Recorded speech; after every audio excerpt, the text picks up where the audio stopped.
Good Sunday morning to you. It's May 1st, 2022. Goodness gracious, where's the time gone? Today I have a fun little project for you.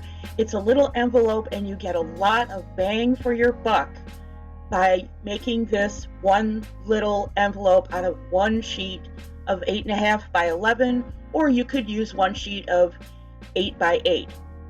Let's get started. I stumbled across a kind of nifty little tutorial that shows a different way to make an envelope. And if you don't have an envelope punch board, this is perfect for you. It makes a 4 by 6. Let's flip this over and make sure I know what I'm talking about. Sorry about that, I just bumped the camera. 4.5 by 6-inch envelope. Just a hair over 6 inches, but 4 by 6. It's made out of a squared up piece of 8.5 by 11. So all you do is cut off the long end to make it 8.5 by 8.5. So this is how it opens. This is great for writing somebody a little note and to, include with a birthday card or a Christmas card or what have you. So it opens up like this, and it looks like I got ink in my rush. I got ink. This is a prototype. I had to glue 2 different papers together. I was doing this on the fly, following the video tutorial, and I apologize to the creator or creators who have demonstrated this. I don't remember who did it. But this is the prototype. It opens like this, and you have plenty of room to write a greeting or what have you. And then you could conceivably paste cut down photos on either side of this. You could decorate it any way you want. So you use the whole piece of paper, and when you're folding it, you have it oriented like a diamond. Let's do this like this. Now, the other creator, when she or he, I don't remember who it was, when they did theirs, this flap was hanging free when you folded it down, and they had some kind of trim on there. I didn't catch that, what it was, because I was looking at how this is made. So I glued mine down right here, and was able to have a little outside pocket, and I put a quick bookmark. All I did was cut the length and the width, and then I rounded the corners. I rounded corners on everything except for right here, and I'll talk about that in a minute. I rounded corners on everything on this just to be in the practice of reminding myself to do it, because I don't do it. So a little bookmark can slide right in this if you construct this the way I did. This is a chipboard button, but it's not sewn on there. It's fake. It's actually glued on there so that when you close this,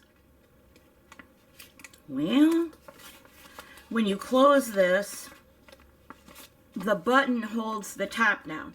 Now, it doesn't hold the top down very well because of all this bulk down here at the bottom. All of this paper bulk at the bottom is thicker than this fold at the top, so it doesn't hold it down very well. You could do a double button. You could do, a slit where you can see I cut the end off so that it would fit the circle.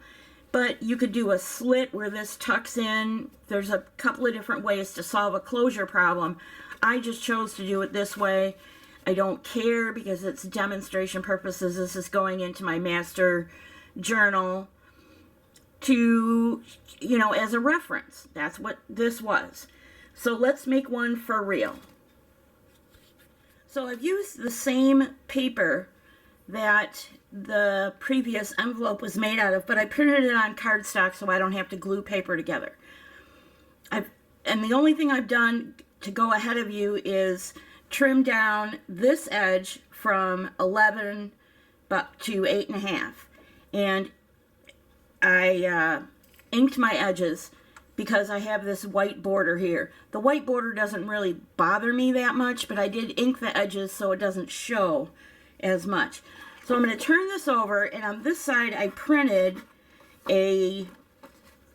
some faint lines for writing, but they're going to be sideways, so oh well. So what I did was line it up on my 8.5 inch mark on my mat, and this side to side measurement, when it's turned sideways, well, there we go, is about 12 inches, depending on how good your cut is, excuse me. So what I did was I came in 3 inches. So you can't see it, but 1, 2, 3. I came in 3 inches, and I lined up my my ruler on 3 inches in for this flap. We're going to speed this up so you can watch me make a big mistake measuring this flap, because why not? Although you don't get to hear me sound like a chipmunk with problems. And we're about ready to resume where the left side is measured correctly and the right side is not. So let's fix that. 1, 2, 3. And I got something in the way.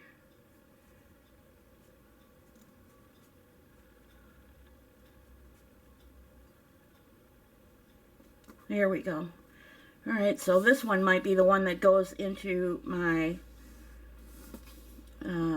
master journal. Alright, when you get these two, see, oh, why is this so? It's because of the camera. The camera is like an audience, and it throws me off. Let me try this again. 1, 2, 3.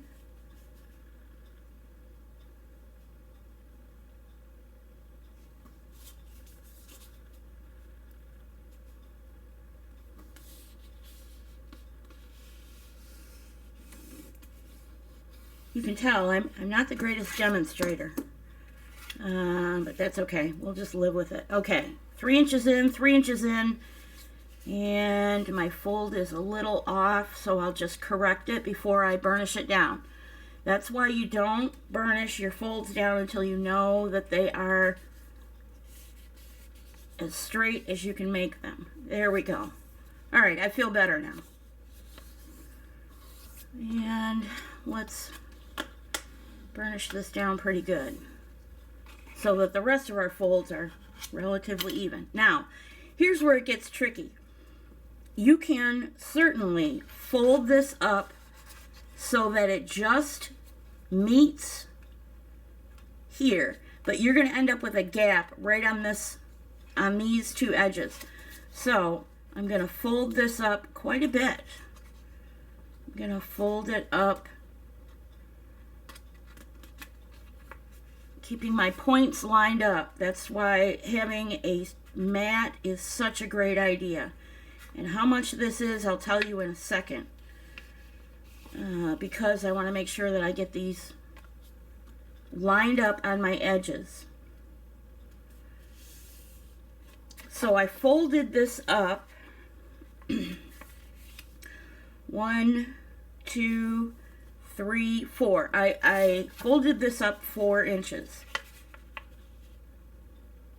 which is about right for a 4x6. So that's going to have to be good enough. Now, if you're not using a pattern paper on this side, when you fold this down, and you want to fold it down so it catches these points, and you are covering this point. So just line it up again. Do learn to use your mat for lining things up. I don't want this bottom point, I hope you guys can see this, I don't want this bottom point going all the way to the edge. So I leave a little bit of room. And I need these lines to line things up. That looks good. And I'm not going to crease this one as, what do I want to say, thoroughly. I'm gonna leave the fold, but I'm not gonna crease it like that, because I want this not to be sharp. I want it to be rounded like that, so that when I put this down, I have some place to put something behind here if I want to put another bookmark or a gift card or what have you. And if you're going to do a gift card, by all means, get your card out and measure it. You might have to fold this up higher in order to have an adequate space for a gift card. I don't know if I would do a gift card like that, but whatever. So there we go. And now this fold has to come down into pretty far into this fold. So let me measure, let me line up on my mat and get, I've got a fold that's a little bit off, but that's okay. What I want to do is just make sure that visually it looks okay. And I'm going to, again, I'm gonna fold it, but I'm not gonna crease it too much. Now, because I edged this paper, this makes a really nice visual line, and I don't care that it's white paper because I've already edged it. So this one I folded down much more than this one. This one's going to be a little bit smaller, but I'm also being advised, if you will, you know, by the visual outlook, how this all looks. So this one is going to end up being 4 1/4 by 6. Still plenty of room to put 4 by 6 photos in if you wanted to. So now the only thing I would do is make a closure. I could cut a slit right here and tuck this into the slit.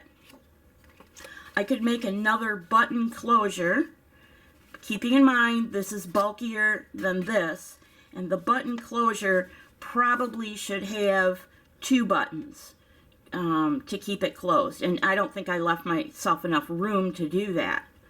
We'll see. So I've gone ahead and I have put my button on, and I was a little more careful now this time about positioning the button so it would catch the top of this better. However, I think there's something we can do to reduce the bulk that we've done before, and that is make little cuts. And these cuts, if you have a punch board for envelopes, will actually be punched out for you. So once again, skill building that we've done previously.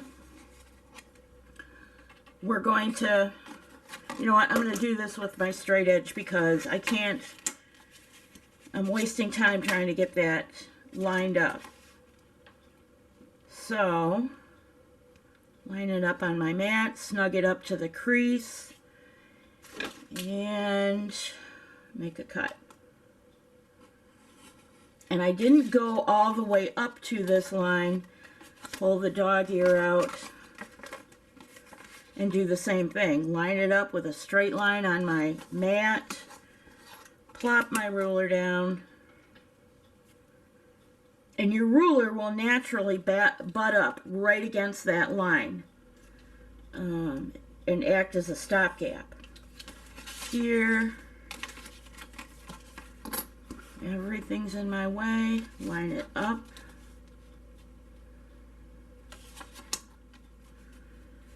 And here. So I cut 2 little wedges out. That will reduce this bulk down here and make it fold and close easier. I can do the same thing up here. Let's try that. Only these are much smaller pieces. I probably can do this with scissors.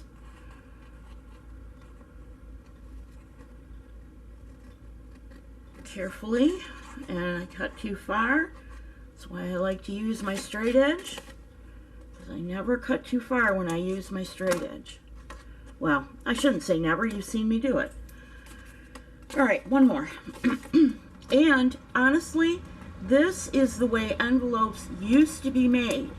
This is exactly back in the ancient days of I don't know when, before die cutting, big industrial die cutting machines. This is how envelopes were made. Folded in, folded in. We've reduced the bulk. I'll probably have to trim this a little bit here and here, but there we go. Now I can burnish down my creases a little bit better on top and bottom. There we go. Much nicer. Now, if I stand this up, is it going to not fall open? Yes, it will not fall open. I hope you can see this. This would make a very nice Father's Day card, actually, for this color scheme for Dad or Grandpa or whatever. So there you go. Variations on 2 envelopes. This one's going in my master reference journal because this one actually turned out pretty nice. You could make it out of floral paper and send it to Mom for Mother's Day with maybe some origami flowers in there if you really wanted to put in a wow factor. I don't have a playlist for you for next week because honestly, I have no idea. In the past 2 years when I've done these things, I've done paper projects in the winter time. Last year, I was just, all I had to do was put my bug spray on my tent and my sleeping bag and my backpack, and I was off to do section hiking last summer until I got sick. And I've spent the last year convalescing. I really learned what that word means. So I have no idea. I could make some more soap if you're interested in that. We could explore fermentation and make some flavored vinegars if you're interested in that. Please do let me know in the comments below. Thanks so much for joining me. I really appreciate it. And I guess next week is going to be a big surprise. I'll see you real soon.